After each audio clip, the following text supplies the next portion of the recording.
first meeting back in Hine Parker for 2025. We're kicking off with the activity reports today, and we have an apology from Councillor Cameron and apology for lateness from Councillor Brahm, so he should be here reasonably soon. We're a year into this building, I think tomorrow, is that correct? So happy anniversary, and we'll kick off activity briefings with Gordon from Information Systems and his reports on page 4. Do you have anything to add, Gordon, or just happy for questions? No, I'm happy to take questions. Thank you. Councillors, any questions? Mayor Brown. Thanks, Madam Chair. Welcome, Gordon. Just a couple of questions on the developments in GIS, roading, contract data, map integration, ocean farm sprinkler survey and water treatment and plant survey. What does that actually do? What is it? These are providing tools to either take data from an external source, which is the roading, and bring that into a map view, and for the sprinkler and the treatment plant, that's providing a tool so that they can carry out their inspections, necessary inspections for compliance, etc. on there. Right, thanks. Councillor Hooper. Thank you. The community facility booking system, Gordon, do we have any idea of cost for that as yet? That's being looked at the moment. So the stage that we've got is that they've been shortlisted and will be receiving subsequent presentations prior to a final. So that will come to council? No, that won't come to council. That'll be part of the operating budget or the long-term plan budgets that have been approved. Tanya, did you have something to add? Just there is budget allocated, and some of it's carryovers from the previous financial year. So. Thanks. Another couple, if I may. Yeah, sure. Madam Chair. Yep. So what have we been doing currently with facility bookings, and why have we come to the decision that we need this system?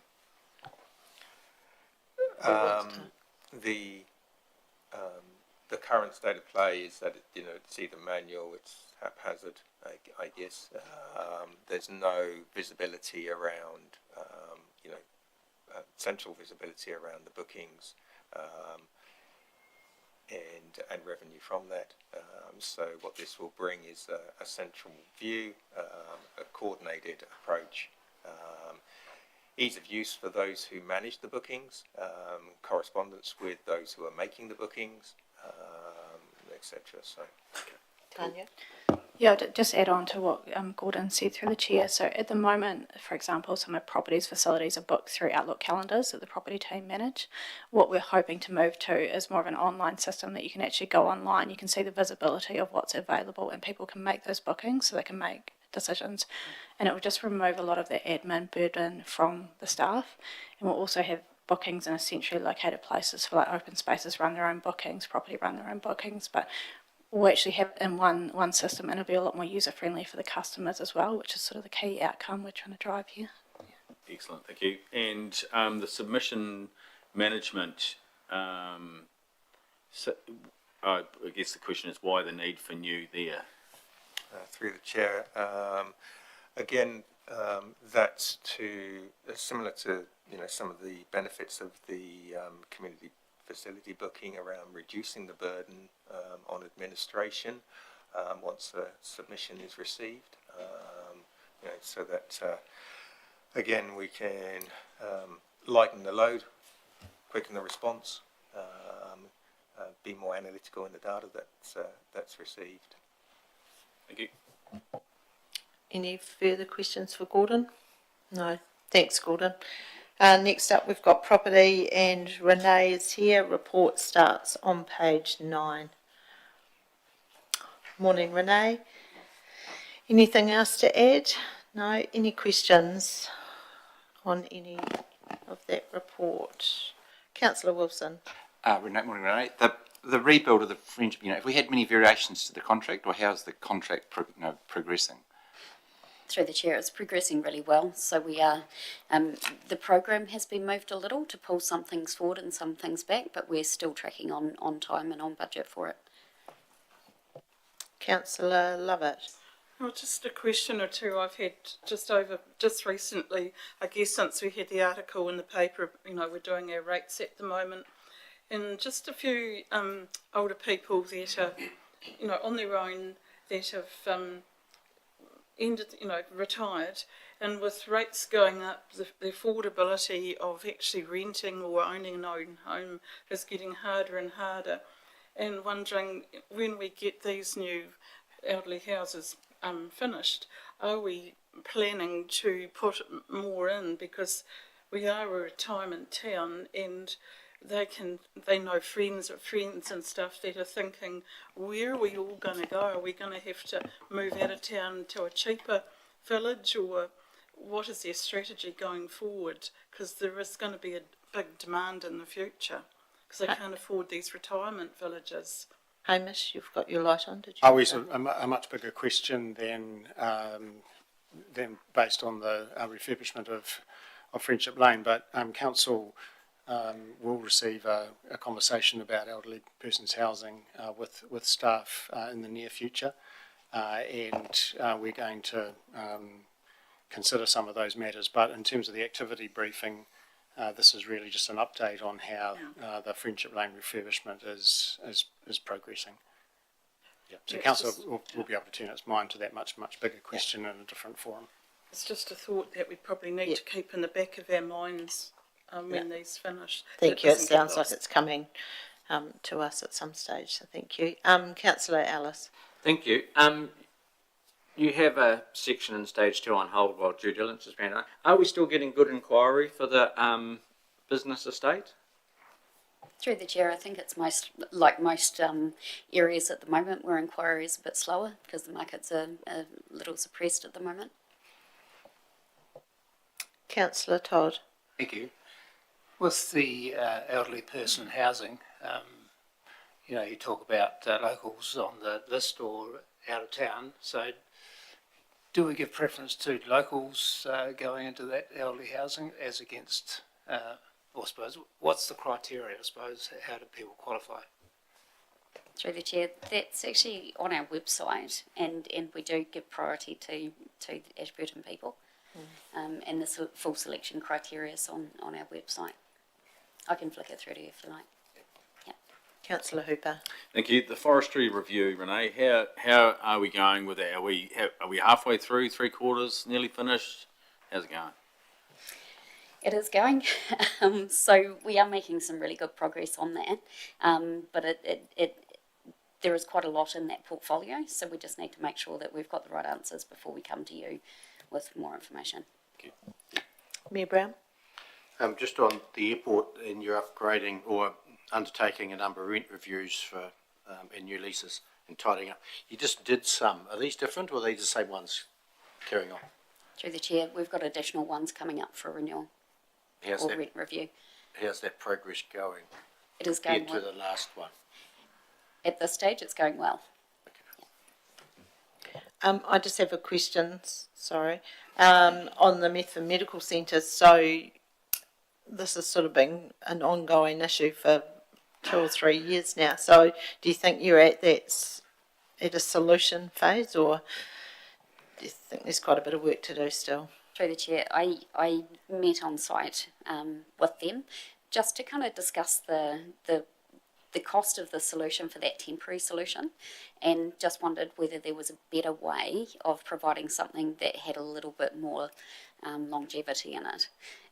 It seemed like a lot of money just for a very short-term solution, and they were happy for us to continue to investigate that. Great, thank you. Councillor Wilson.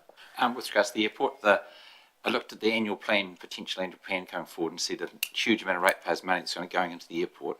And I see you've got Officer currently investigating alternative management and operation models for the airport. How are they going, and where's it at? through the chair, we're just looking at a few different options at the moment through different airport consultants. So we'll be coming back to you with some of those options once they've been further developed.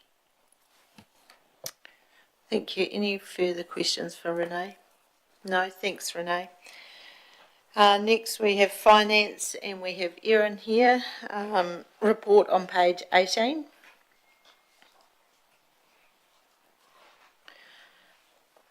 Morning, Erin. Any questions on that report?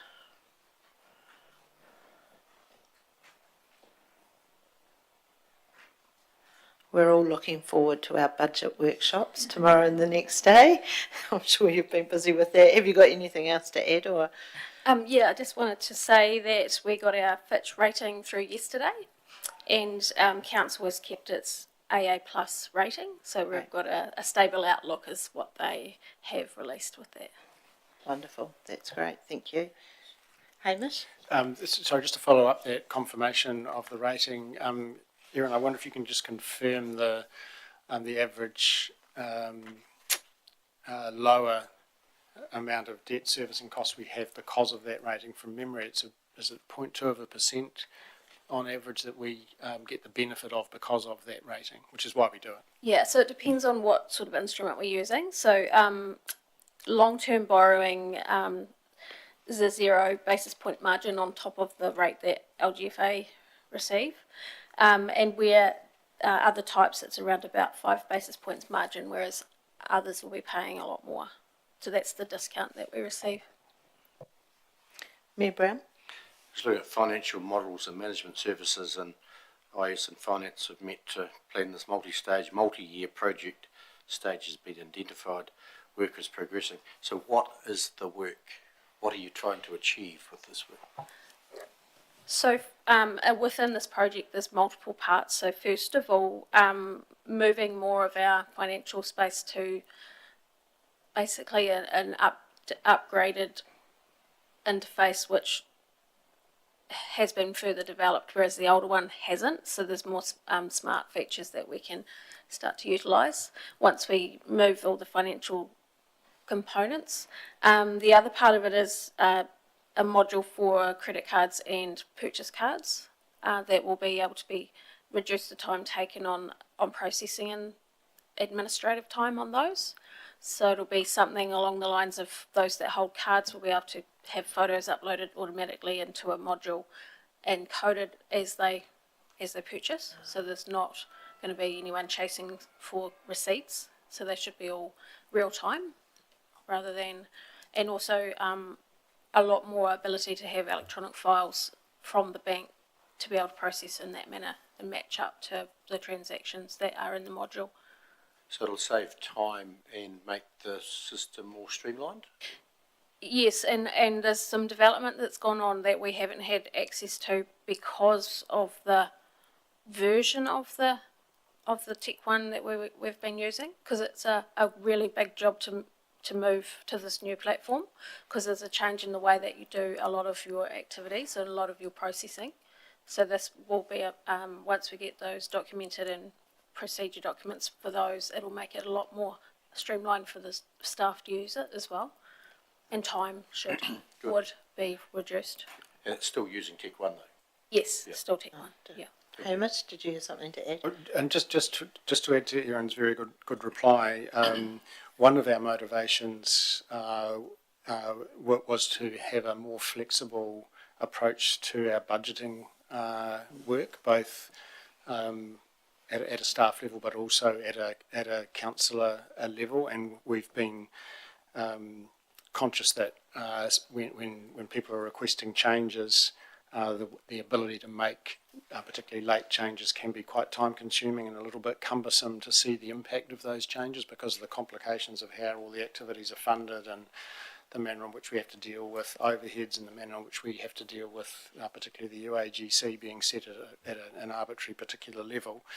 And so one of the motivations is to see a more agile budgeting system.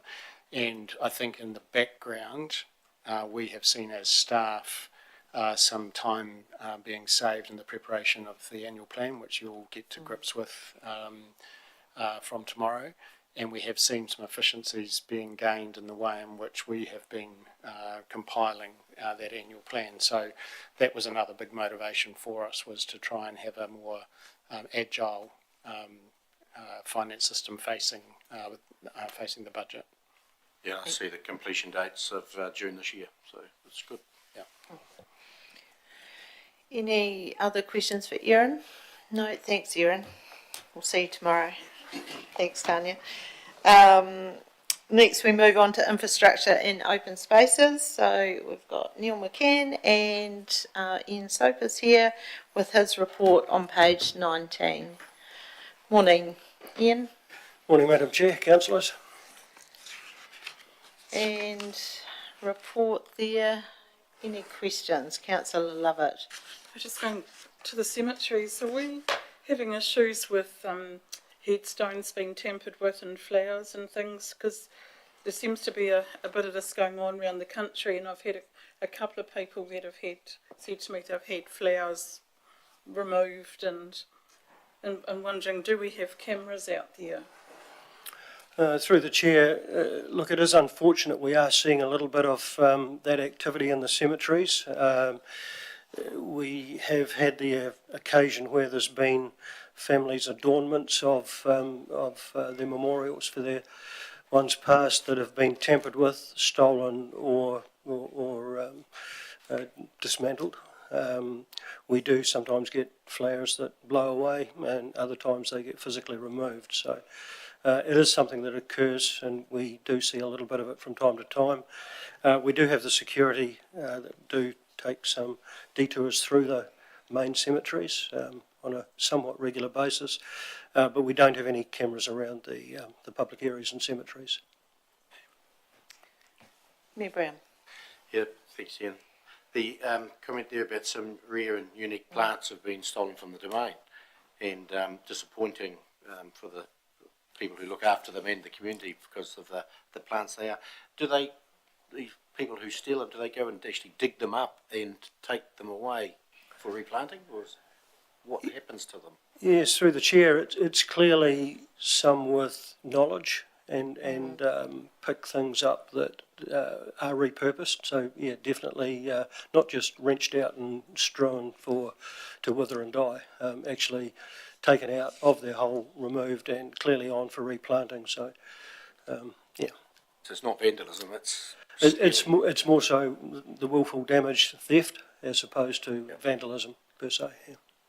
Can you, if they're rare and unique, can you make more plants out of the ones that are left? Through the chair, we certainly try to maintain a pool of plants and have some that we can replace.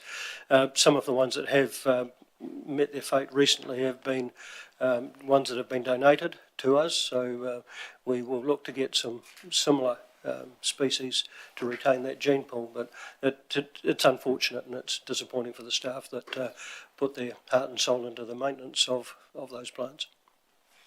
So they're actually being targeted, which is, yeah, that's a real shame. Councillor Wilson. It's to do with the Rakaia water supply, effectively.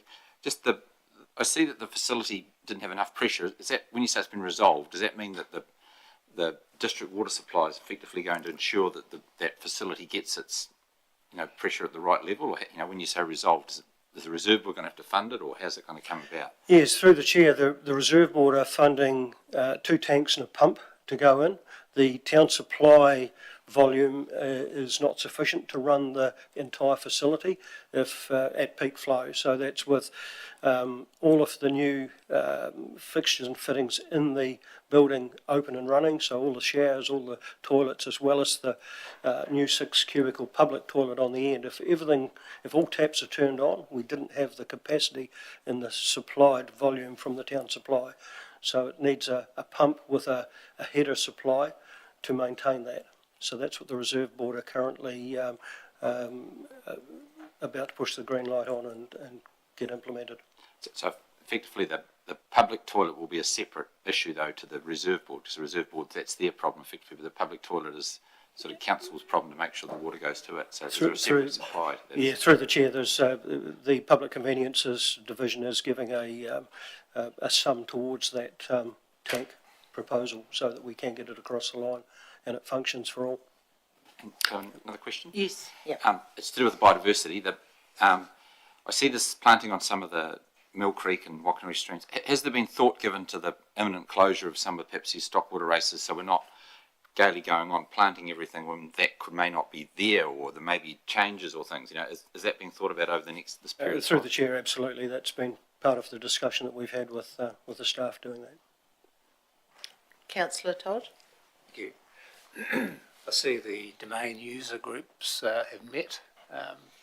Do they have any issues with anything in the domain at all? No, through the chair, all the users are comfortable and happy with what they're getting. There's the usual couple of wee operational things that crop up here and there, but that's more a business as usual discussion point. So we are looking at the frequency. They were a wee bit probably too frequent, so we'll button it back to probably 6 monthly meetings with the users and the lessees. But no, everything's going fine. Councillor Hooper? Thank you. I see there's some new signs in the Hakateri River Trail. Whereabouts does that start and stop? Through the chair, the start is at the south of the Ashburton Bridge on the eastern side and runs right down to the mouth. So it stops. There's a leg that pops out in the area where there's the cribs. The more formal exit point is where River Road ceases at the bottom end. Yeah. And then on the other side, Lakehood to the road bridge. So all the way down to the mouth, is the council responsible for like spraying back, overgrown tracks, etc.? Yeah, no, through the chair, no. It's a combination of community groups. So we've got the equine groups, we've got the Walk Run Ashburton, we've got several different groups that all share the resource, included the mountain bike clubs, and they did fundraise and still use the motorbike with a wee spray bar on it to go up and down the track to do some spraying. I do understand with the growth that we've had this year, the bottom end is quite long. Spoke to a gentleman the other day that really said there was only a wheel track at certain points of that trail, so we're working this with the user groups to see what we can do there, but it is user groups that do the maintenance there. Okay, thanks. Councillor Ellis? Thank you. And just on that, sort of one of our success stories really that are all those groups who are happy to work together and look after different sections of the river trail. And then that led on to, how is this challenging year with our growing conditions, with grass growth, weed growth and everything else? Are you managing to keep up all right? Through the chair, we are chasing our tail still. The fact of having spring growth in the middle of summer is a challenge. Thank you. Councillor Meckle? Yeah. Just on the spring growth thing, I just walking into this building this morning, there's a lot of weeds just around our doorstep even. So, it is an issue at the moment because of the weather. Lake Hood, I see there's been a bit of a problem with, obviously it's been good that it's been highly utilised over summer, but a big problem with litter. And with the ACL staff having to pick that up regularly on a daily basis, would it be time to review putting bins down there? Obviously the bins haven't been in place as such because hoping people take it home, but obviously they're not now. So is it time to have a review of that? Through the chair, the bins are always a challenge because the more you put in, it's not the cost of buying the bin and putting it in, it's the servicing every week from when you put it in. That's the sting in the tail. So it's really problematic just in a couple of areas. It's got quite prevalent around the new asset, the new jumping platform.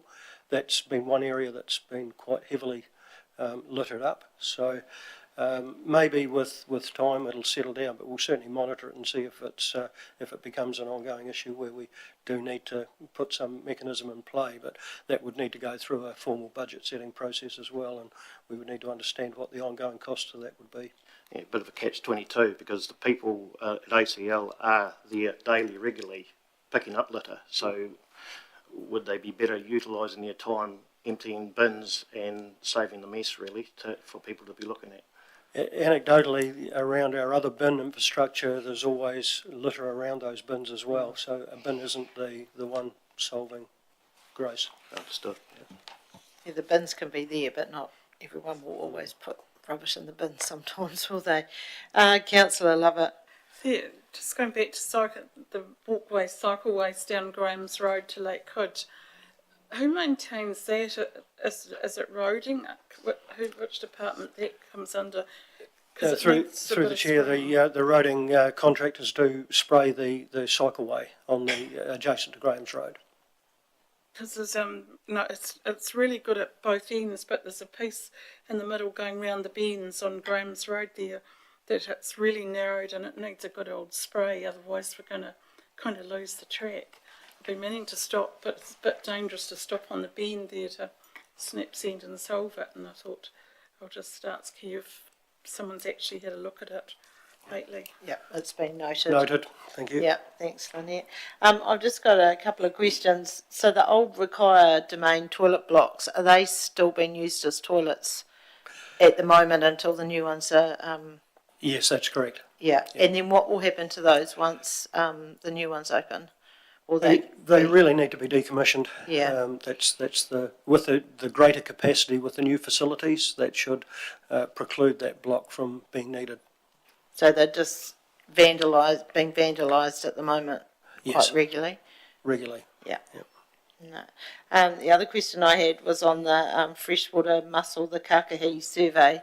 So is that a survey that is organised by ADC? How does that work?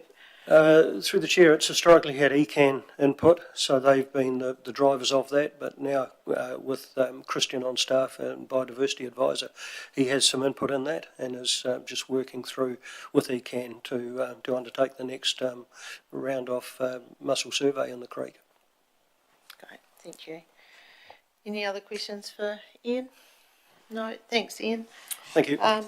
We've got Justin instead of Annette. Yep. Next we have solid waste management. We've got Justin and Chrissy.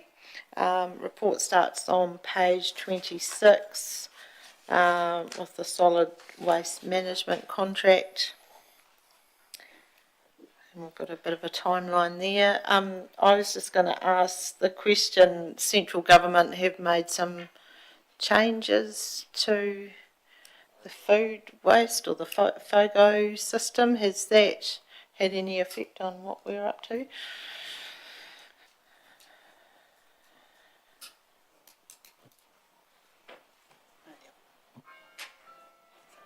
That one? Yeah. Sorry, haven't done this for a while. No, it hasn't. Oh, can I, yeah. Sorry. No, it hasn't made any difference to us. So what they've done is it's not mandatory any longer. But we've already had our funding approved and it's gone through submissions and it's in our tender process, so no effect to us. That's good to hear. Thank you. Councillor Wilson. With the solid waste management contract, obviously you've well through getting prices and stuff. Is that included in the annual plan? Because obviously it starts in September, so is that right? So it'll affect this year's annual plan, is that right? Or am I year out? Year out, am I? Yeah, September 26th. And part of that contract, was there any more, what I'm getting to is the solid waste collection, curbside solid waste collection, as to the change when, the relationship between solid waste collection and refuse when it goes to the dump effectively, and how we predict quite a long way out in advance what we're getting out of the town rubbish bins, and then as opposed to what's going out of the dump. And if we have a change in people taking it to the dump or putting it in their bins, did it identify any changes within that, that process you went through to see where it goes in the future? Because obviously if we have green waste coming in, that'll change the mix effectively of our rubbish coming out of the town, and it'll affect the cost of collection versus the cost of running the dump. Was there any more information found out of that process? Through the chair, and nothing further since we did the LTP budgeting process, where we relied on information from Dunedin City Council and others that had a food waste collection. So we kind of used figures from there to guide us going forward. So nothing's changed since we've done that. Also, just want to let you know we are having a council workshop on the 12th of February to discuss the contract in a little bit more detail. And perhaps we could have some more information there to answer some of the questions as to what's in the contract and how we'll manage the green waste and food waste. I'll just flag that tomorrow in the budgeting thing, I'll be bringing that up because I see in the solid waste collection is as we predicted, but the solid waste, getting rid of it effectively, is quite a lot higher costs. So if something's happened to change those numbers around, I think it was rates. The only thing that has changed is it's just the contract price adjustment, which is the escalation of labour and fuel that's affected the costs since they were done in the LTP.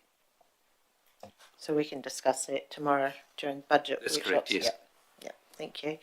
Mayor Brown. Yeah, just on the food organics, you just said that the budget's already been approved, so we haven't changed anything. Whose budget was that one? What budget are you talking about? So we applied for funding from Ministry for the Environment. So yeah, it's that basically that money that we've already received. 70% of that was what I was referring Setting to. up, yeah. Yeah.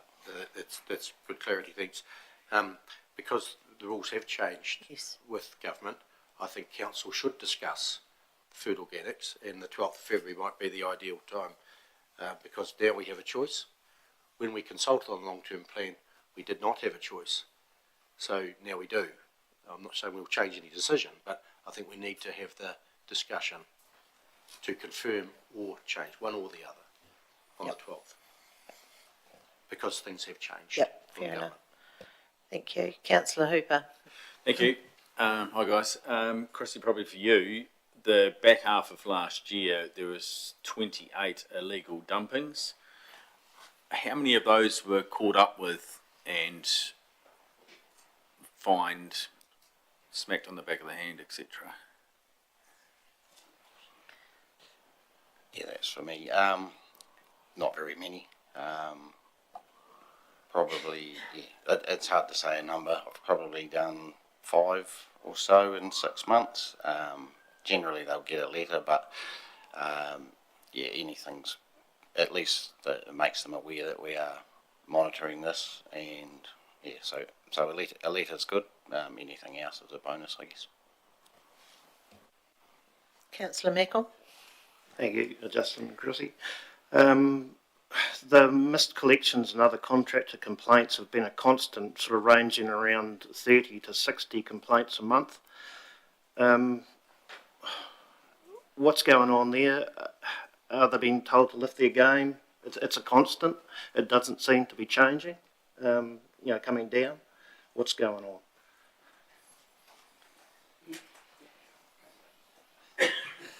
Yeah, so the missed collections, it's got there was 12, so in a month, they collect probably 1,000 red, 1,000 yellow bins a day, so 12 over a month is not really too bad, I think.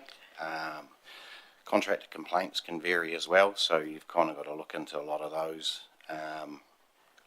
and most of them are, they're not the end of the world ones. Yes, they have issues, and we do deal with that directly with the contractors. They will basically will communicate with their drivers and whatnot if there are any major issues. But yeah, overall they're actually, I find they're doing a pretty good job. So the missed bins, which is, as you say, low at 12 a month, but yeah, a real concern with the contractor complaints and that not improving. Yeah. No, we definitely would keep on top of that. Contractor complaints, so I'll deal with those ones myself and make sure we get a good response from it. And it's just the way it is, I think. Yeah, a bit more hard-nosed, Justin, maybe. Yeah. Probably. Councillor Todd. Thank you. Just under waste education, page 35. Looking forward to working on a trial project for, I think it's bokashi bins. What's a bokashi bin or something like that? However you say it. Through the chair, it's bokashi, I believe. It's the correct pronunciation. And what it is, it's an opportunity for the CAFs to put waste food and that sort of stuff, and then it actually will go to the community garden and be used for compost and that sort of stuff. So it's just another process, but it's actually capturing some of that food from the cafes. Instead of it going into a rubbish bin, it goes into a receptacle that can actually then be made use of. I've got one at home. It's 2 buckets on top of each other, and you put your food scraps in, and you use like a sawdust type treatment to break down the food, and it kind of turns into, it's almost like worm juice, but it's juice that you can then put on gardens. Yeah, so it's quite compact and quite an easy way of getting rid of food waste if you don't have a compost bin. Yeah. Any other questions on the solid waste management? No, we'll go to stock water operations. Thanks, Justin. Page 36, your report there, Chrissy, anything to add? Through the chair, no. No. Any questions on that? Councillor Wilson? It's obviously to do with the stock water closure process, but could you perhaps just elaborate where we're at, just so everybody understands with the questionnaires and how we've perhaps started to move forward with some of them, because obviously we're looking to very soon start the process. Hamish, you've got your light on. Also, I just want to clarify that we're exiting the stock water service rather than closure of stock water, so just to clarify that point. Thank you, Hamish. Chrissy? Thank you, through the chair. As of yesterday, we posted out 205 surveys which are going to the users on the Methven auxiliary intake. And that's a survey which is only for the users, because we're wanting to know what their requirements are for stock water going forward. And then we are going to, now that they can respond to that either by hard copy, which everyone's received, or they can go online and do it online as well. So we're trying to make it as easy as possible for people. And then we're also going to, in 2 weeks' time, we'll open up a survey or feedback submission type form for anyone else or any other interested parties, because there are a few different people out there who, while they don't actually access the stock water, they still have an interest in it. So we're waiting for, we're just going to set that up, and then we'll publicise that that's available for people. So that will be separate from the actual user survey. Thank you. Councillor, who was it? Me round. Demoted. Chrissy, the dead fish report of Mount Somers, is there anything further to add to your report since it's been written? Through the chair, no, we're still just waiting to get more feedback from ECAN. They have a person who's actually investigating it. Whether they find the source, they're not that confident at this stage. Is it near the same place as the one a year or 2 or 3 ago? Yes, that's correct. It's in that same area. Right. And on stock water closures, Griff, the Anima School Road, is that the one we dealt with a couple of years ago? Same rate? No, it's slightly off. It's not in that area. It's actually, it says Anima School Road, but it's actually slightly... it's a different one. It is a different one, yes. Thank you. Any other questions on stock water? No. Thanks, Chrissy. Next we have roads and footpaths. Got Mark here, page 38. It's the start of his report. Morning, Mark. Any questions?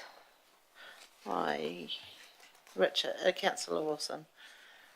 Are you getting the same feedback I'm getting from many road users, that they're very pleased to see the extra shingle going on and the extra tar sealing being done, and they're seeing I think I'm getting feedback we're getting a general improvement in our roading network, which is something that we probably haven't had, that general feel of lift as it was. Are you seeing that? Or haven't heard, but it's good to hear. We generally hear the opposite, so yeah. And is the tar sealing program, the extra tar sealing program that we've done, enacted for the second half of the year, is it on track and to be finished on time? Yeah, they're progressing well. So they've completed 60 kilometres, so the other 50 they're sort of working on at the moment. So still plan to end by the end of March, have it all done. So that's 110 kilometres in total. So, yeah. Councillor Ellis. Thank you. The new concrete footbridge on the road reserve in Tynwald that's just been built, does that come out, was that out of the footpath budget or roading budget, or where did the money for that come from? Not roading, the first I saw it was with a picture in the Mahi Tahi the other day. So, It's open spaces, I think there was. It's open spaces, yep. oh, strange. Yeah, okay, I wish I'd known that sooner. Councillor Hooper. I think one for Neil probably. The things looking good around Lake Hood with increased flow at this time of the year.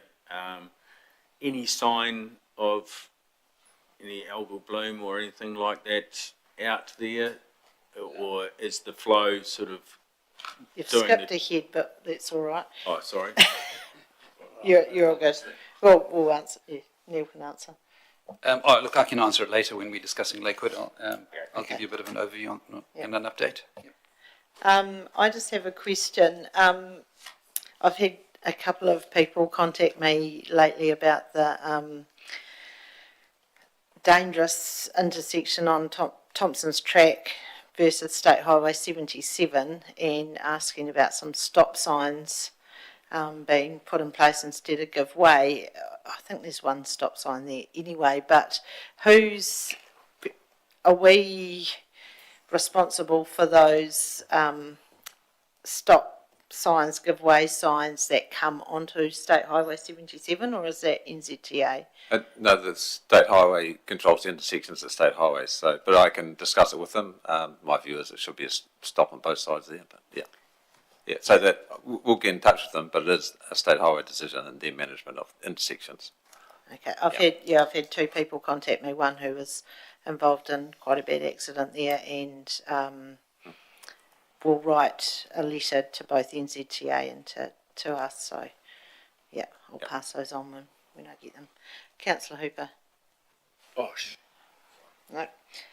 Councillor Wilson. Can you just elaborate on the road improvement second bridge, the 2.6 million? Because obviously with the bridges, with the mayor has announced that we're getting a second bridge, but we've failed yet. We're not failed. We haven't got to the actual nubs of the dollars and cents of it all. So just to the 2.6 million is what was in our original program for the bridge project as a council project. Obviously that's changed, but that's sitting in the council's budget still. If you look in the NZTA approved, the dollars are zero, so there's no approved funding in there. So that's still sitting in our budget, but there's no work being done other than just updating the business case to make the case for the State Highway bridge construction and our new road construction. So that'll be part of the discussion tomorrow, I think, at the workshops and the day after, I think. So, yeah. Hamish? Just to clarify, that 2.6 is part of Council's historical commitment of 7.5 spread across a number of years. So that's how that 2.6 has arrived in the LTP budget. Thank you. Councillor Ellis. Thank you. When the new road signs came in with school days, 8:30 to 9:30 and 2:30 to 3:30, was there a legal definition given of school days? As this week, the Ashburton Intermediate's gone back, so they have school days. Ashburton College hasn't. So can you go speed past Ashburton College at 50 kilometres an hour, but have to slow down outside the intermediate to 30? Is there going to be some consistency around this? Because to me, that's going to create issues. It's a school day for that particular school, so, and all schools will be a bit different. So it's people being aware of the activity going on. So that's the definition of school day is for that school and that speed limit there. It's only at the start and the end of a term where they can vary a wee bit. Most of the time during the year, it's actually people know when the school days are and when the school terms are. So there is a bit of a transition there. You could try and explain it more, but it would need to be a lot bigger sign. So it's trying to keep it as simple as possible. That's the standard wording for the variable speed limit on a static sign. So. Thank you. Councillor Meckle. Thank you. Yeah, Mark. Mark, I was disappointed to read the other day, which I've been harping on about since I've been sitting here, basically. The pothole out past RX Plastics has been publicly aired again. I've had dates given to me since I've been here that have been and gone to have that resolved. And I was, obviously highly annoyed to see it hit the papers the other day. What is going on? Why is that not fixed? Well, it was programmed to be fixed. There's actually a fibre cable that runs through there, so which runs under where the repair is, and there was a discussion with them about actually relocating that, so it wasn't within the road. The cost was exorbitant, so we're leaving it there, and that's what delayed it to actually get that approved in the first place. Once we got the price back, so well, we're not paying for that, and they weren't going to pay for it, so we're going to leave it as it is and do the repair and repair an asphalt. So the gang that's working on Polroy at the moment will be going there, so that should be within the next week or two. They'll be heading there and doing it. So I agree, it should have been done before now. It's a delay, but we will get it done. I understand there's a culvert to go into the trucking operators' yard there at the same time. Is that still happening? Oh, there's a culvert already there, so there'll be the pavement and a bit of widening on the opposite side for the trucks turning in and out. So. That wasn't the initial plan, which I've discussed with Neil. There was to be a whole new entrance put in there, wider culverts, wider entrance into that yard, which was council's responsibility, not that contractor. And that's to be done at the same time as this pothole was to be repaired. That was my understanding, and that's what I've been told since I've been sitting here. Does this need to be looked into? Yeah, look, Neil? I'll follow up afterwards and we'll work through that detail and get back to you. Yep, be appreciated. It's been a long time coming. Thank you. Any other questions for Mark? No? Thanks, Mark. We've got contracts awarded, upcoming tenders, which is nil for this reporting period, and we're on to Lakewood now. So, Neil, you answer Councillor Hooper's question. Yeah, so ECAN do monitor. They come down weekly and monitor the lake to see if there's any change with regards to algae. We haven't heard any concern about algae enough to put up signs at this stage. Circulation is going really well with all the water we've had, so we've been maximising our ability to circulate water around the northwestern side, and then also just the recent channel we put in near the waterski area has allowed for more circulation there. So so far so good. As long as we keep getting water and circulating as much as we can, we hope we can maintain in the same condition through the rest of summer. Thank you. And were we going to organise a visit out to have a look at the weed harvester at some time? Was that on the plan? We can do that. Yeah. Thank you. Any other questions? No, we'll break now for morning tea. Back here at about 11:05-ish. Thank you.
Briefings. We are now on compliance and development and building services with Michael starting page 44. Anything to add, Michael?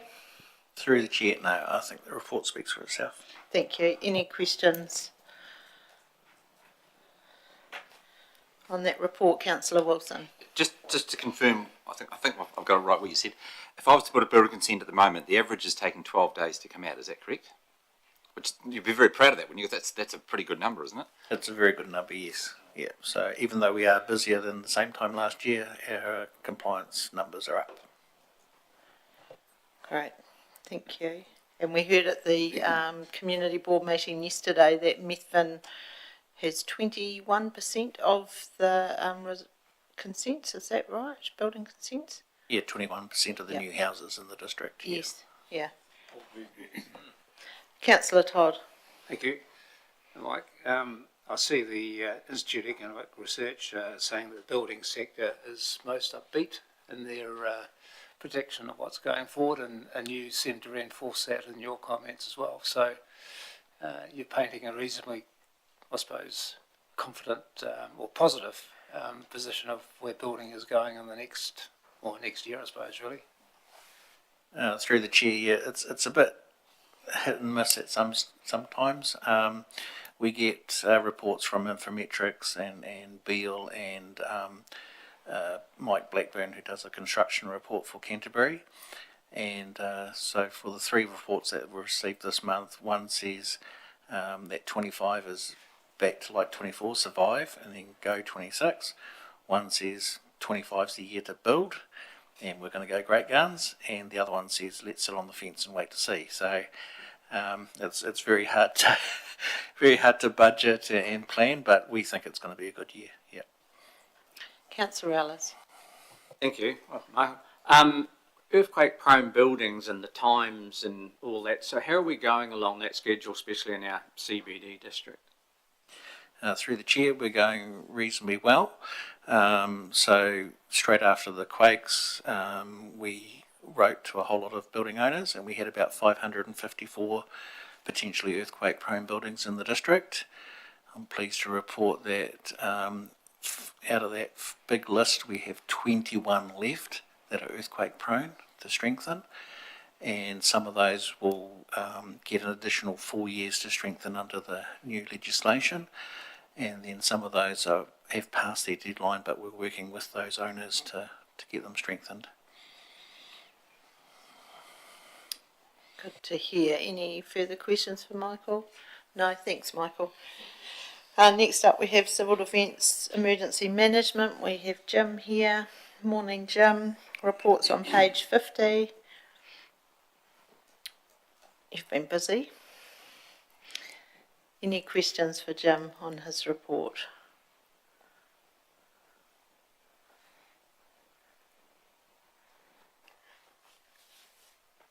Anything? Oh, Councillor Todd.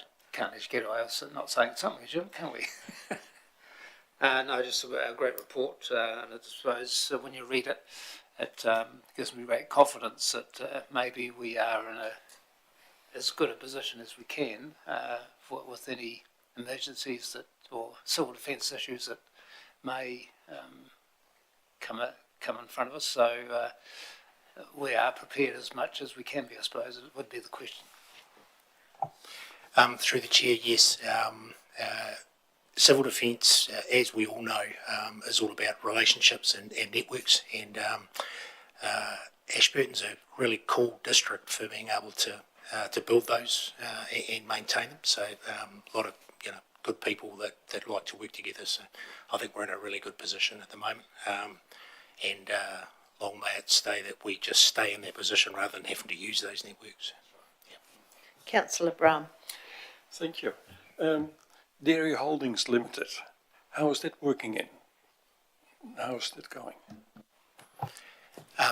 So the HR manager at Dairy Holdings, I worked with her previously here in Ashburton, so we had a relationship anyway.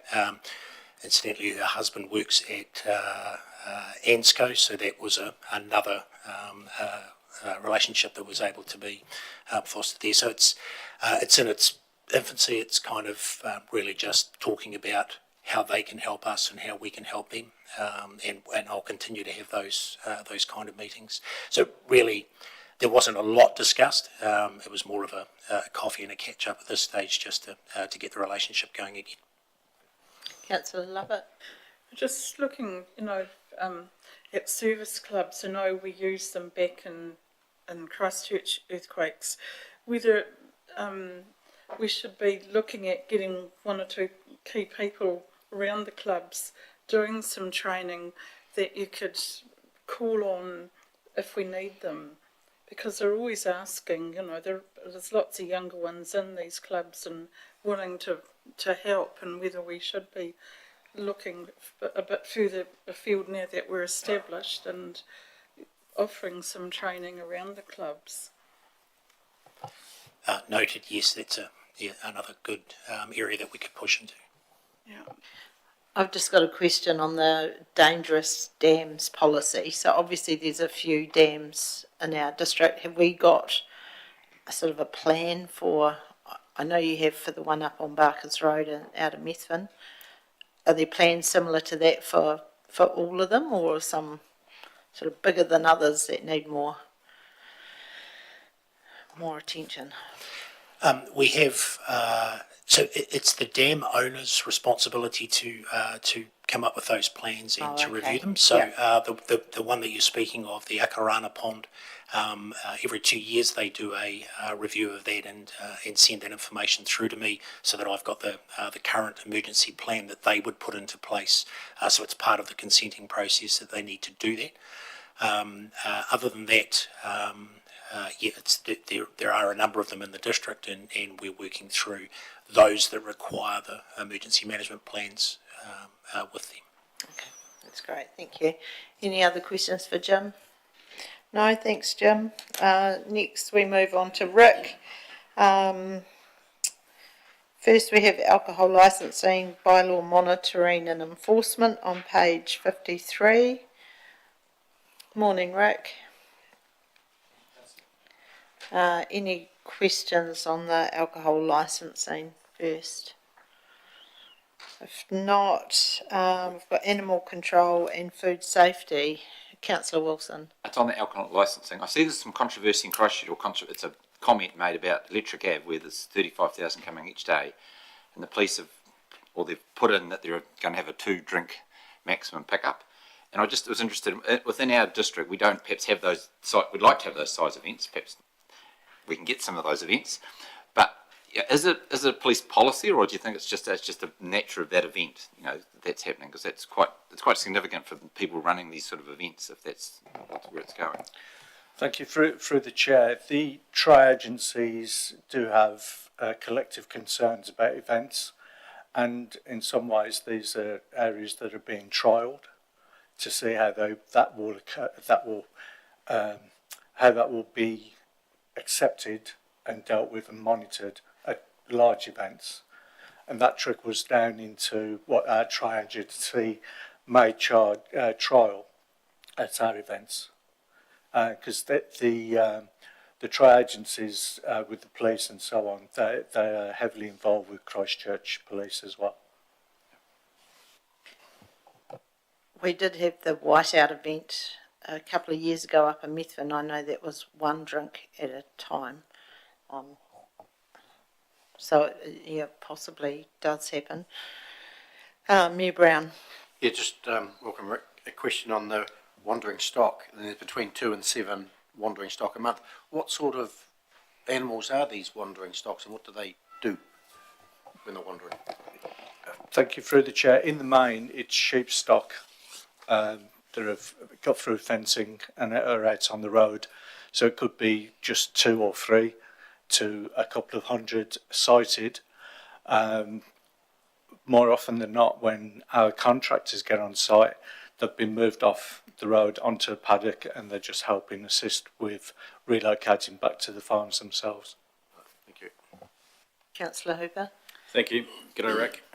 The 6 dog attacks that you mentioned here, any update on the 3 with ongoing investigations, particularly the dog versus child? Yes, thank you, Councillor, and through the chair. So the updates on those, I do have some information. So the only one that's still open is that dog versus a child. This was initially reported by the hospital. Family have made no statements. Victim, we don't even know to the extent of the injury. Like I say, it was reported by the hospital. So we're trying to get some more information through the family, but we think it's a family situation, a family dog. So they're being reluctant to complain. Okay. On the other cases, dog versus postie, that was a very minor incident, a reaction to the postie going on site. There was some doubts around the postie going on site. Was the dog secure or not? What extent was the bite? We think it was only a nip. That can still be an attack depending on the level. But this was again reported by the management. So there was, it was just like a health and safety initial report, as opposed to an actual full-on attack. So that's since been closed. And the dog versus dog, that Ashburton, the last one, that was a minor incident between 2 dogs. That were, person was house sitting, dog sitting. Dogs got a bit too involved, so she reported it to be open, basically. But it was a very minor incident. Thank you, Councillor Mickle. Thank you. Rick, the dog versus child, I would assume that dog was registered? Thank you. Yes, from that side, all registered and fine. It's just the lack of information regards to the attack itself. It was just a report from the hospital. So did the hospital only report it to council? Question is there other avenues to deal with that situation?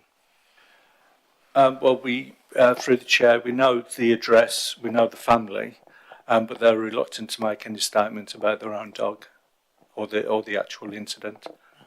So it was the doctor that treated the child that informed us. Yeah. But no other information. Just an attack had happened. Yeah. Sorry, when I meant other avenues apart from council that could the doctor or the hospital can report to. Through the chair, do you mean in terms of volunteers or someone, other agencies? Agencies, etc.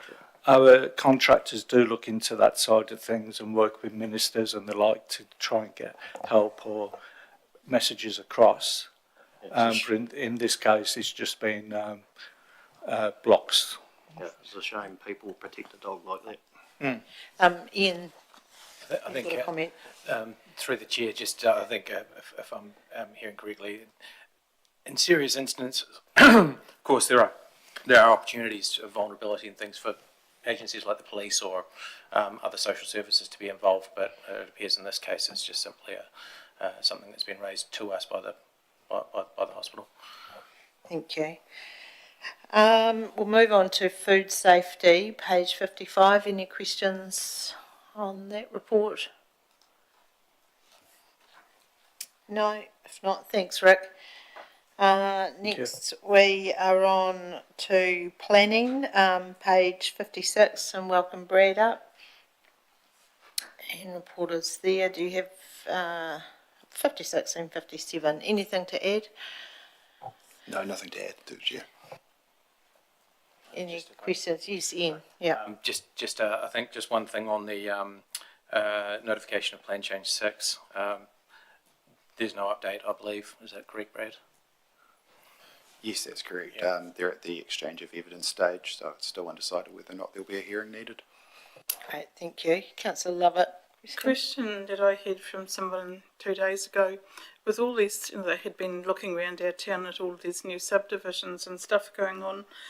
At what stage do we look at putting, making provisions for shops, amenities and that, because they're thinking these subdivisions are getting further and further out and they're becoming subdivision upon subdivision, and if there's an emergency there's no good long straight roads into them, and just questioning where did all these decisions get made? Yeah, through the chair. With subdivisions, you're quite often just reacting to what the market's doing and what people are applying for. There are ways that you can try to influence that through outline development plans and spatial plans, but how effective they are through the RMA is a bit questionable, but you can influence the direction that developers will take in terms of getting them to provide more commercial zones depending on the size of it. But yeah, it's definitely something we can look into. So it'll be up to a person doing a subdivision if they think a shop needs to be kind of near that location, or does council kind of encourage them, or?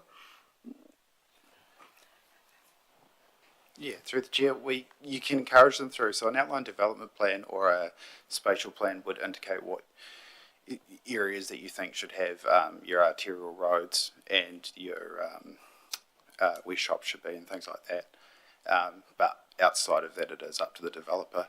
They go through the process, they'll buy the land, and then they go and they submit a private plan change if it's not already zoned for residential or commercial, and then they can go through that process. Yeah. I think just to follow on from what Brad's saying, as we go forward, that's definitely something that we will be focusing on in terms of those outlying areas and whether or not there is a need for things like the little the Netherby shops and the Hampstead and those sort of things as we look at rezoning or doing anything else in the future. Great, thank you. No further questions? No. Thanks, Brad. We'll move on to economic development. We have Simon here and his report is on page 58. Oh, and we have Shelley as well. Questions on that report?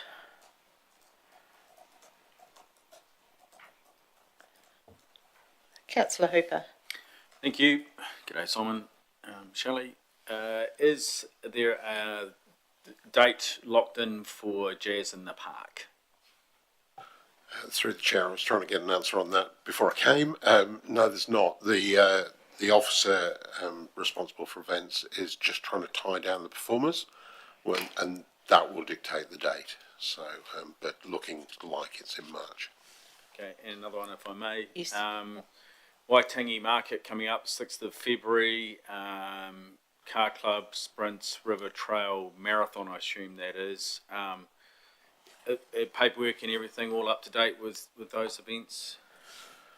Through the chair, the events officer is working through all of those paperworks at the moment, so none of those events are signed off as we sit here today, but working through the process. Thanks. Mayor Brown. I see multicultural bites moved to the 1st of March. Whereabouts are they holding the multicultural bite this year? Through the chair, my understanding is in the same place, but moved it away from the Waitangi market just to give themselves a bit of breathing space and to have the event focused on them rather than there being multiple people. There were some issues last year in the domain, particularly with litter, so just trying to keep the numbers of people a bit lower, I think. In the same place as the domain? Yeah, on the events lawn and the domain, yes. In the domain, yeah. Councillor Todd. Thank you. Do you know how many people are registered at MSD on job seeker programs? I see we have 45 people on Mayor's Task Force for Jobs. What's the potential to develop that even further? Because I presume you are working with MSD to try and encourage more people off benefits on into jobs. Yeah, through the chair, the numbers of people on job seeker benefits has risen with the softening of the economy. I don't have the numbers in front of me, so but I can go and pass those on. There's always a potential to increase the number of people on Mayor's Task Force. I guess it's a funding issue, in terms of how much resource we've got to work with those people. At the moment, we only have Sharon dealing to those people and doing a fantastic job of getting young people into work or training opportunities. We've exceeded the targets this year, and continuing to work with our young people in Ashburton to get them into something sustainable work. Do Mayor's Task Force for Jobs have that tool available on their website to see what each district, how many NEETs I think we have been given that website tool at some stage by you, Simon, so that might be a good thing to look at again. It's .love starter. Yes. Thank you. Just on visitor promotion, doing some good stuff there, which is quite impressive. How can we measure how successful some of these promotions are with the so-called influencers that post? How do you get feedback on people who get influenced by these people that may be attracted to our district? Thank you, through the chair. It's a great question, and I get asked that by a lot of people. The reason that I engage a specific influencer is for a specific objective. So they're chosen based on their audience. Does it align with mine? Does it target what I'm trying to promote right now? Recently, we've had a family in the district with a lady who has 500,000 TikTok followers, and she went to Opuki and she said to the Opuki staff, "You're going to be swamped, you're going to be inundated," because her followers are predominantly 20 to 45-year-old women, and they're in Australia and New Zealand. And she gets incredible feedback from people, and they send her photos of what they're doing that she did to try and live her life, if you like. Anecdotally, I get comments back from a lot of operators saying, when this happened and you featured me in that reel that we collaborated on with an influencer, I had a 30% increase in bookings. And I've got a lot of those sort of emails and phone calls that have come through after that. there's certainly lots of likes and shares and saves and comments, which can be vanity metrics. It's money in the bank that we want to see, the revenue for our operators, and that's the feedback I'm definitely getting. Oh, good. Councillor Ellis. Thank you. Welcome. January there was a Air New Zealand Flight Magazine travel writer. Have you heard? Have they been yet? And have you had any feedback or anything on what they found and how they found it and that sort of thing? Thank you. Through the chair. Yes, they just left the district on yesterday, and she has emailed me. She's a writer for Kia Ora magazine, and raved about her experience. She said it was a flawless 4 nights or 5 days in the district. The sun even came out for a crystal clear adventure balloons early morning flight, so it went perfectly. She got 1 flat tyre in the conservation park, but other than that, very, very well executed. The operators all showed up and did a great job. Councillor Wilson.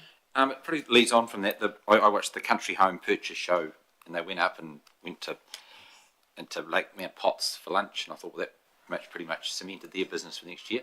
And I'm just interested, how do you liaise, because obviously we promote these things. I had a son who was working out their contracting. He said the road's getting so busy that it's changing the metrics of how people farm now up there. How do we balance the two out to make sure that we don't promote somewhere to the point that people then get a bad experience because the infrastructure wasn't in place there? Because that's almost Ashburn Lakes. We're almost getting to that point soon, aren't we? We've put toilets in at Lake Camp, but people still got to get there and get out and all the rest of it. Yes, thank you. Through the chair, it's a concern I think that we're seeing across the district. I've done a lot of promotion on Methven over the summer, and as people come into the town and it's the holiday period, there are a lot of shops closed, or when they come into the conservation park, there's not enough parking to do Mount Sunday, or there's not enough toilets and amenities.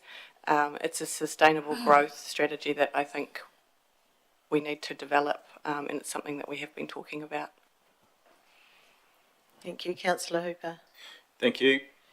Shelley, the Wikipedian, which is a new word for me, Dr. Mike Dickerson, how's that project going? And is that sort of just a bit outside your skill set? Thank you. Through the chair. The first question is the project is being led by one of our team at the Art Gallery Museum. I'm just supporting that. It's not necessarily outside of my skill set. The basis of Wikipedia is that it is community-led on a global scale, so there's no room for an individual to promote themselves or their own workplace or their own interests. So the reason to get an expert who is funded and paid for by Wikipedia for several projects, not this one, but several projects, is that he knows how to write an unbiased account of the district and its offerings. He's also going to be recruiting volunteers to do the same. So there is a very neutral but factual account of the district online. So no cost to council? No, there is a cost to council. It's a multi-departmental project, so each of the departments outlined in the report are contributing towards it. Yeah, that's great. We heard from the doctor recently that's our page, Ashburton page needs updating, so that's a really good move. Any other questions? I know Councillor Cameron's not here to ask about the pedestrian counters, but it looks really good, and I think we're getting some valuable information from that. Do we have, like I'm thinking over that sort of between Christmas and New Year, I'm guessing most of the shops were open, or are people just walking through town to go to a restaurant? How do we sort of match that up with what's open in town? Yeah, through the chair. We noticed a bit of a decline after Christmas, and when I checked in with the retailers, there were a number closed, which would explain the decline. So, and they report that they shut at that time of year because it's historically quiet, I don't know if closing leads to, that outcome, but that they reported that was their sort of recharge. A lot of them are owner operator type businesses, so they use that period of time to take a bit of a break. Thank you. Mayor Brown. Yeah, this information I think will be quite useful because it does show a slight decline after Christmas Day to the end of December, but not a lot compared to early December, which people will be out anyway. Be interesting as we get more facts going through January, February, March. Are they much different to the end of December? So it'll be good information coming, which should lead to shop owners saying that people are turning up, they're there, but they can't get in because your doors are shut. So it'll be good information coming, I think. Yep. Thank you. Any further questions? No, thank you both. We'll move now to people and facilities. Have we got Amanda? Oh, yeah.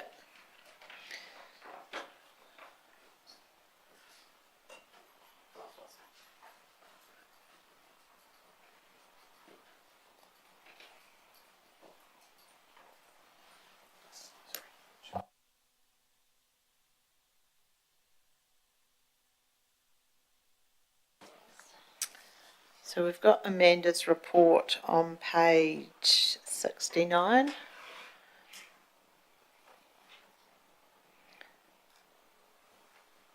Are there any questions on that? Maybe Sarah could answer. I just had one. So just on the bottom of 70, you have your council services counter was staffed. How many staff did you have on those 3 days? Well, we literally had one staff member. One staff. Yeah, so the call centre continued to be operated via after-hours call centre, so the phone calls were taken off-site, which was our normal practice, and then we had one counter staff member with the library team and then working closely together so that breaks were covered, etc. And yeah, look, there wasn't a high volume, but they were pleased. Their days went fast, so that's a sign of enough interactions. You know, they weren't sitting there going, why are we here? They were sitting here getting work done, so that was really positive. And the biggest thing they noticed was when they came back officially, you know, in terms of full services on the 6th, that there was no backlog of all these CRMs that they had to action. Yeah, over and all, I think it was a good decision, and we haven't done the final recap, but I suspect we'll continue with that sort of small staffing model next year as well. Right, thank you. Any other questions on Amanda's report? No. We'll move to Ashburton Library, and we have Jill here. Good morning, Jill. Reports on page 71. Very busy report. Any questions for Jill? Mayor Brown. Just on Whakatiri, the visitation and the numbers that come in every day are there.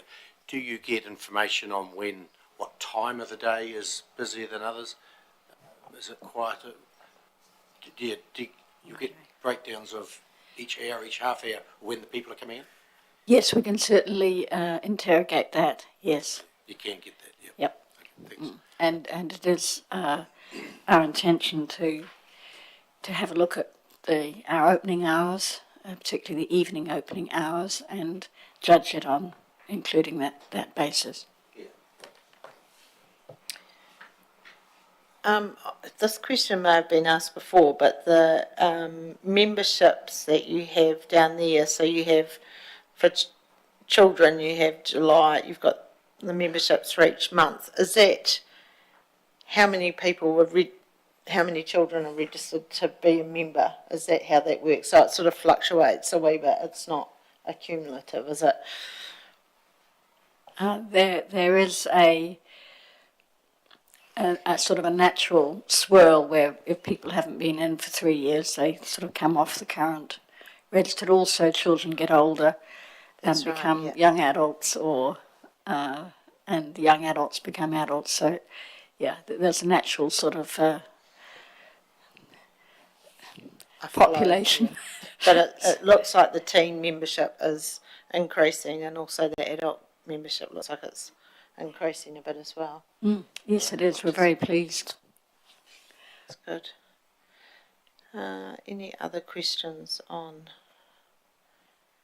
the report? Councillor Wilson? The obviously we're a year in now, so the paid meeting rooms and the use of them and how that's affecting the because we've obviously got it's a huge number in the ad hoc meeting rooms, but the paid one's quite low. Is it what you expected, or how's that into what we predicted at the start of the year to where a year ago to what we are has actually happened? How's that worked out? Really, through you, we didn't really have any idea of how it would work out. Probably we had an estimate of $20,000 to be earned, and we're probably going to come in below that, which is a surprise given that the community use is so very high, but it's quite carefully monitored. So I think really what you're seeing is people taking the opportunity of having that community space to use and really appreciating it. So, yeah, it's been interesting.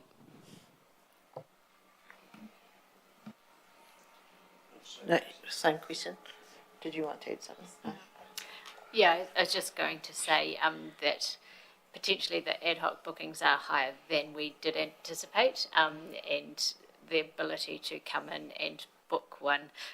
There are some organisations that take their chances, and they're happy to take their chances to enable a free meeting room.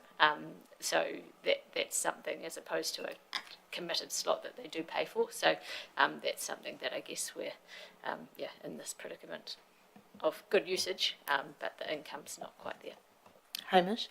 One of the other contexts to the paid meeting rooms is when we first opened Whare Whakatiri, there was concern from some of the other rooms around Ashburton in close proximity to this building, who felt that there was potential for this facility to cut their lunch and deprive them of paid room space that they relied on. And I think what we're seeing here is that that hasn't happened, and that we've found a rhythm for the way in which the community and paid meeting rooms utilises this building, and the extent of that usage in the paid space has probably had a very, very minor impact on other organisations that have relied on that paid room. So there's a kind of a positive silver lining to that being a little bit lower than we anticipated as well. Thank you. Councillor Lovett. It's, a year on, it's really great to come in here and see people using this space, relaxing in it, and the older community members. But all the activities that are provided here, are they staff initiated, or do people come in and say they're interested in an activity or a craft and you initiate it? How does it all work? Through the chair, both ways really. We really like the ones where people come in and say we've got a group together and we'd love to use this space, because that means we don't actually have to do very much organising. And I think that's the way of the future. That's becoming more and more popular as people see it being used. So mostly it's become self-generating, and I think that will continue to grow. So, yep. That's really great to see, because there's a lot of little clubs out there starting to fail, and it'd be great to it's great to see them in this space. And yes, really quite often those little clubs are the ones that they're the ad hoc users of meeting rooms in the evenings. So they come in and take their chance, and if there's nothing available, they'll just have a wee meeting on a table somewhere. So, and I'm sure that's a great help. Councillor Hooper. Thank you. A daughter and I pop in reasonably regularly, and one of her favourite things in the kids area is the computer with the wee joystick. But the last couple of times we've been in, it's been out of action, and Jonathan had a crack at fixing it, and he's done it several times, and I know there's been replacement parts several times. is that something that's on your radar to maybe look at a change because it keeps on failing? I mean, I understand it's roughly treated as well, some enthusiastic users, but yeah, is there a better option? Is that something you're looking at? I will raise that with Johnny. It's a very simple piece of kit, as you know, but it is tremendously popular. Mm. I think he kind of just made it himself, really. Right. Thank you. Oh, sorry, John. Just something that I could mention is that we have Skinny Jump, which is subsidised provision of internet, and we've now been signed up as a Sienna Jump partner, which is a really, really good thing. The Skinny Jump allows you to get 35 megabytes for $5. This one allows a monthly allowance of 210 free if you've got a student in the household. Oh, okay. Now that is a tremendous deal, and so we'll be pushing that and signing people up for it. There's 700 on offer through the country, and so we want to get our mitts on as many as we can.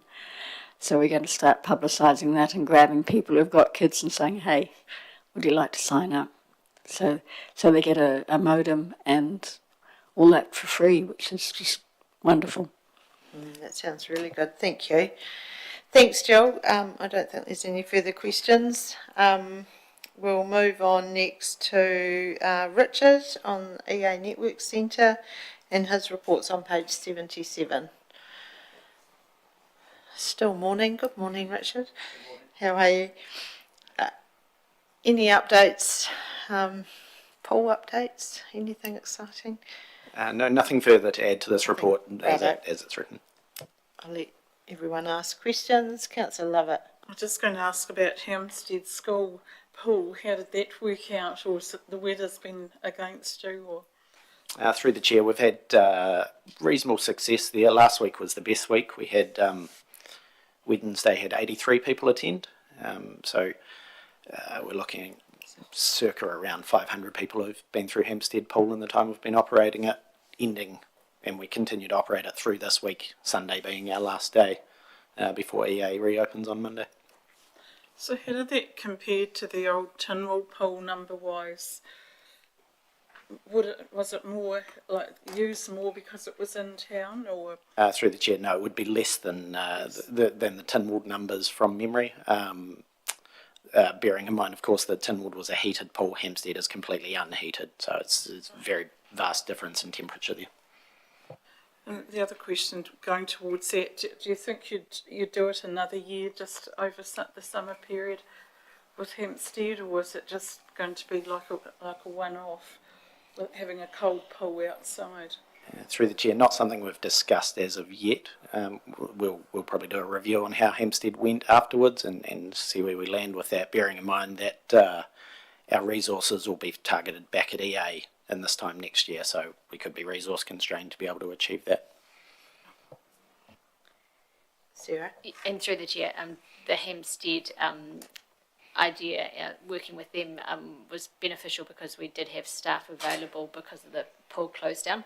So if they're absorbed in the main facility working there, we'd have to have additional staff on, which would make, the cost ledger look slightly more bleak than what it is as with any outdoor pool. So if there's commitment from council, we could easily budget in additional wages to allow for an outdoor pool such as Hampstead, if there was an agreement by the school also. And we would have to be able to find lifeguards to staff that, just to segue on top of that. So it's worked well with the pool being shut and Hampstead being available, yeah. It's provided an offering, which is really important, and we wanted to achieve that. It's utilised our staff, which has been great. The weather, as you're all aware, has not played ball. No. So a refreshing swim on a hot day is fine, but a refreshing swim on a refreshing day is not so enjoyable. Councillor Todd. Thank you. Morning, Richard. Can you just remind me of why the eyes for the facility-wide visitation and gym fitness visitations are set below last the year's activities, so your KPI is actually lower than what you've achieved in previous years. Why did we do that? Through the chair, they were set as performance measures through the long-term plan. So they were numbers that council deliberated on through the long-term plan. They were using a wash up of a number of years' data to achieve a prediction there.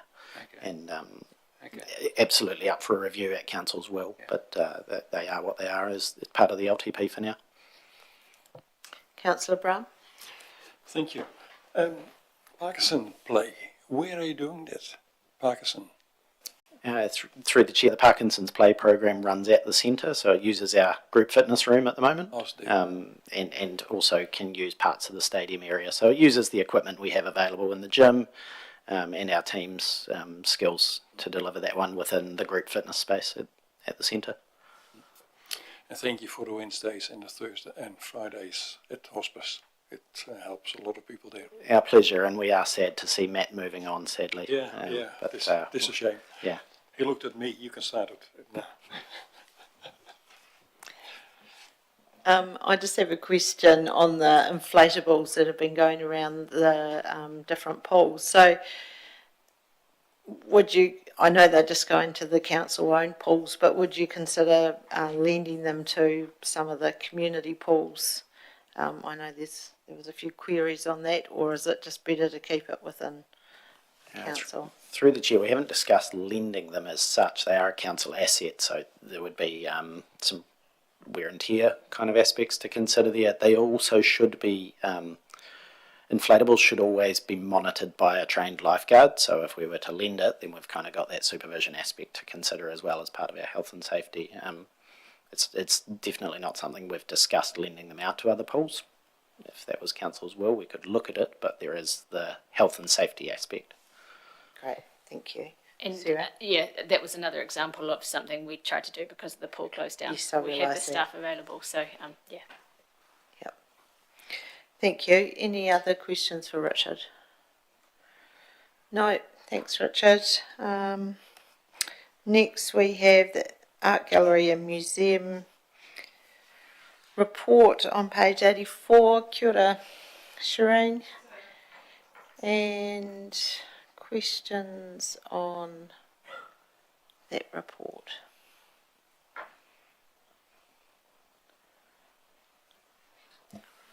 There's been a lot going on there too. Very busy.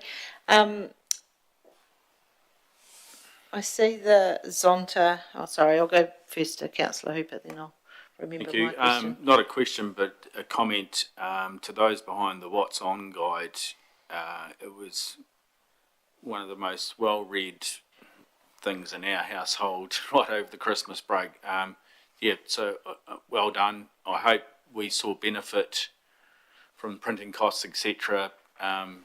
Numbers turning up to events. Do we have any sort of feel for that? I'm not sure about the numbers side of things. I do know through our comms team that it was the third most hit page on the council's website, which sort of beat rubbish and recycling, I believe. So I hope I'm quoting Janice correctly, which is a standout for the January period, and one of the most or the biggest downloaded document as well. So the print copies was definitely one thing, and it was great to have something to flick through. But it was downloaded a lot of times as well. So the team, in terms of the PNF groups and comms, are working together starting for our sort of next school holiday sort of 2-week session that we're going to have a What's On guide for that as well. So it was successful. We're really pleased, and I think there's been some good numbers coming through. Well done. I've got 2 questions. One is on the reviews and features. So do you have any sort of influence on getting a review? Like, can you invite some of those reporters in to have a look, or do you sort of give them the heads up on what exhibitions you have? How does that work? Because the more reviews and that go in the press or whatever, the better. Thank you for that question. Yes, so we do have a media newsletter kind of list that we communicate upcoming exhibitions and press releases with, and we share that. If an exhibition gets a critical review, I really can't influence that, which is a good thing. But we just provide images and magazines such as Art New Zealand or Art Zone, for instance. We let them know that the exhibitions are happening, and it's really their choice if they send a writer or a reviewer to us. So I think it's a really lovely thing for us when we get a critical review in one of those magazines, and it really does a great deal for the profile of the artists and our curators that work at the Art Gallery and Museum to have that kudos that the exhibition gets reviewed. And I mean, they're not all positive, but that's also a good thing. So it creates a bit of dialogue and discussion about the exhibitions that are on. So no, we can't influence it, but we definitely share that the exhibitions are open and available. Yep. And the other question I had on the Zonta or the Zaffa Awards, so how is that open Canterbury wide? Are there many local artists that are involved in that? Yes, so the ZAWA, the Zonta Ashburton Women's Art Award, is Canterbury-wide, and it's the parameters are really for any artists, any female woman artist that is residing in the Canterbury region. So they might not be from here, but their studio space and their practice is in Canterbury. And the numbers this year were the highest we've had in the 9 years that the exhibition's been on, so well over 100 entries. And it's a shortlisted exhibition, so the 3 judges have a ranking system, and then that determines the actual works that arrive for the premier awards. So not everything that's entered is seen by the public. It's the shortlisted 35 to 38 that come to Ashburton for the exhibition, and then they get judged again. Yeah. Good. Thank you. Any other questions? No. Thank you very much. Thanks, Sarah. Last, we've got democracy and engagement, and we've got Tony up here, and we'll start off with communications and Janice. And report starts on page 90.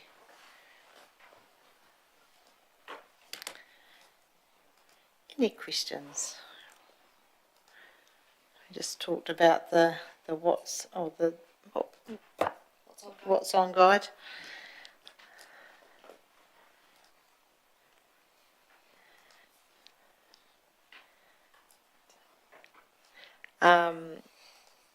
I just wanted to comment on the Methven strategic plan, so obviously involved in that with the Methven Community Board, and just thank the communications team for putting all that together, especially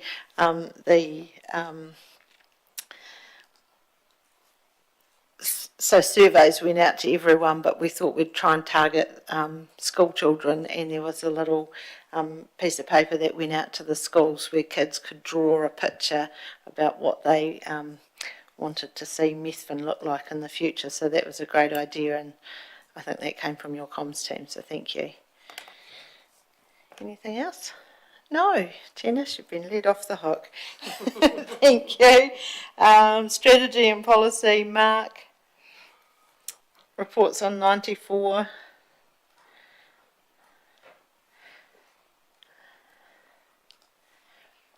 Any questions on that? It's nearly lunchtime. Oh. Councillor Wilson. It's on page 99. It's probably to do with, because quite often we get submissions and they're a bit tight, and we end up having 2 weeks or something to put our thoughts in before you've got to write the report and get it in. So I'm looking at the March ones. When will we look to have our 5 cents to put into some of those March ones? I see the constitutional 4-year term amendment bill, those sort of ones. I guess as soon as we get the information and we sort of assess what's in it and how much work is going to be involved, and I guess the sort of input that we'll want from you. That's a bit hard to gauge it sort of, and there's quite a bit coming out in the first half of this year potentially. So yeah, we'll just have to keep informed as much as we can. Mayor Brown? Just on page 95, section 17A reviews, and you're going to do one on transportation and district planning. There's a couple you're going to do. So what involvement do councillors have on them? So essentially we sort of do the background desktop work based on the section 17A process, and that involves gathering a whole lot of information around the activity, and we're bringing to you essentially a recommendation around what the sort of potential future service delivery of that particular activity is. So you're the decision making body, obviously, so you can look to follow that up and take it further, or agree to the recommendations that come forward.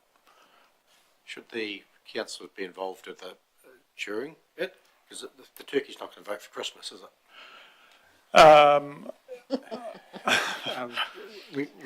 There's a couple of things. We don't involve any turkeys, so they're not getting a chance. It is just a desktop review, and it's in a prescribed format. And one of the things that we've introduced over the last 18 months or so is a very formatted approach to that desktop review.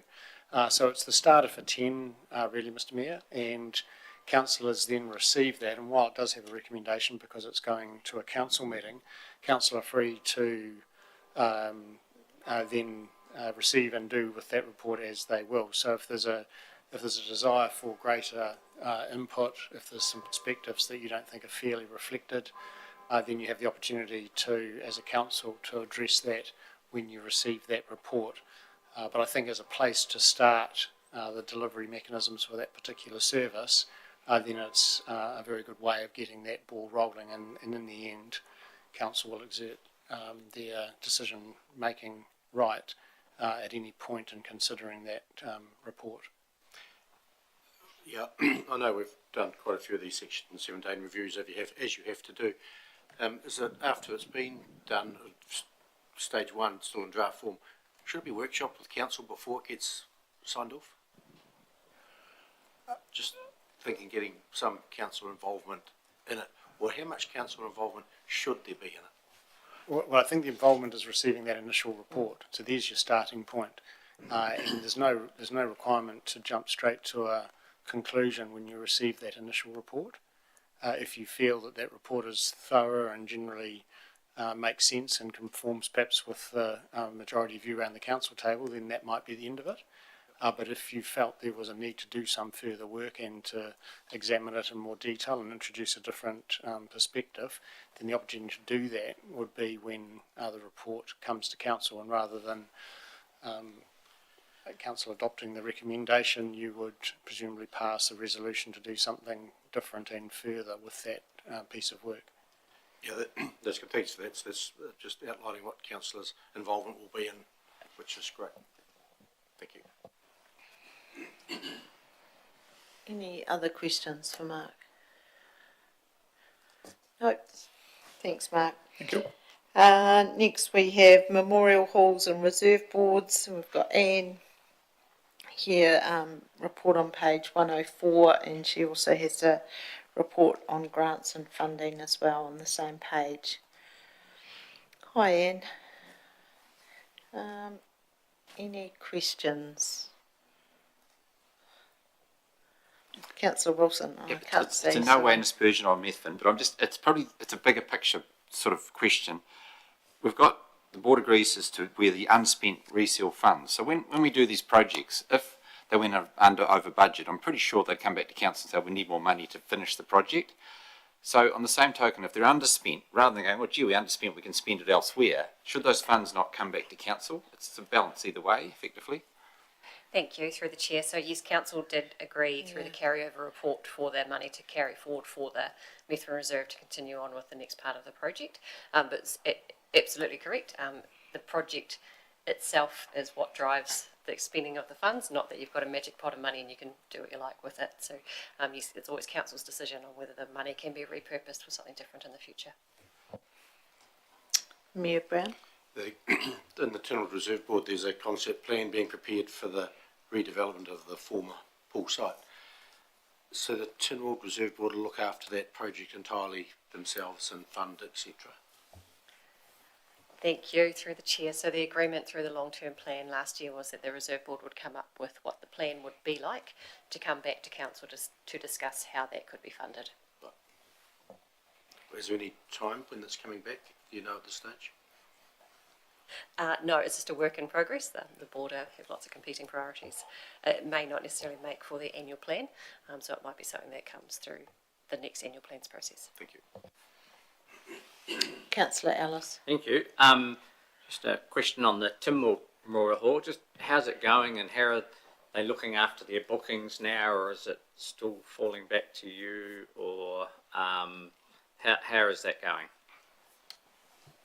Strategy. I am still currently looking after the booking phone and diary, and we're in the process of evaluating a booking system, hopefully, that might take care of that. And we had a working bee on Saturday, so a cleaning bee. There's quite a few volunteers. I even volunteered a couple of hours. So they're doing really well. So just on that booking schedule, we heard when this morning from IT that is that linked to their booking system that they're looking at? Yes, it is. So that booking system project goes across many, many teams within council, and will actually solve a number of problems for a lot of us if we can get it off the ground. Councillor Hooper. Thank you. Yeah, just on the working bee, Tynwald, I spoke to somebody who went along to that, and they said that some of the committee are actually having to dip into their own pockets occasionally for repairs, etc. Is that correct? And can we give them some guidance on fundraising or some help along those lines? Have you heard anything about that, Tony? Through the chair, no, I haven't, and very concerning if that's the case. Our standard practice for reserve boards is if they are covering a cost, for example, if they need to pop down to Mitre 10 and purchase something, then they give us the receipt and we reimburse it out of that cost centre. The committee we'll have a chat to them. I think we've got a meeting coming up, so make sure that that's not happening, because the costs need to lie with the facility. I mean, they're giving up their time to volunteer. Yeah. It doesn't mean you then have to start paying. Thank you. No further questions. Thanks, Anne. Oh, grants and funding. Sorry. Were there any questions on that? I see opens on the 1st of February applications, so I'm sure there'll be a lot. Thanks, Anne. Finally, we have Mercedes with Welcoming Communities and her reports on page 103, actually, with a couple of photos at the end. Any questions for Mercedes? I have one. I know you have all the welcoming information on the council website now. How well is that sort of distributed out into the smaller towns? So from the Methven strategic plan workshops, we had quite a few people who said, wouldn't it be nice to have a welcome pack? And we did used to have those back in the day, and I'm sure other places did, and that sort of had all the information about schools and preschools and different things. And I guess all that information now is on your website. Correct. Yeah. And so initially, when the website was out, I visited all the schools and preschools. I am in constant touch with the principals and other teachers. And yesterday we were discussing about advertising the website through social media just to reach out to more people. Yeah, I think that would be good, and also maybe even Meth and iHub staff, if they know that that website's available, or even the schools can put that information into their school newsletters, because now's the time when all the Yes, the also new people were arriving. Sorry. Also through Wellbeing Opuke, we're working on the welcoming packs, but just giving them enough information so they don't feel overwhelmed. Yep. Yeah. Yeah, that makes sense. Thank you. Councillor Hooper. Thank you. The Te Reo Māori playgroup for toddlers, whereabouts is that? And I see it's in collaboration with Plunkett. Is Hakatiri Marae involved in that as well? How's that all running? No, it is going to be had at the Plunkett rooms. Yes. And no, Hakatiri Marae is not involved. Thank you. So that's but they were consulted. Yeah. That's at Community House. The Plunkett rooms are inside Community House now. Any other questions? Nope, that's all. Thanks, Mercedes. Thanks, Tony. We're done. Stop recording. Thank you very much.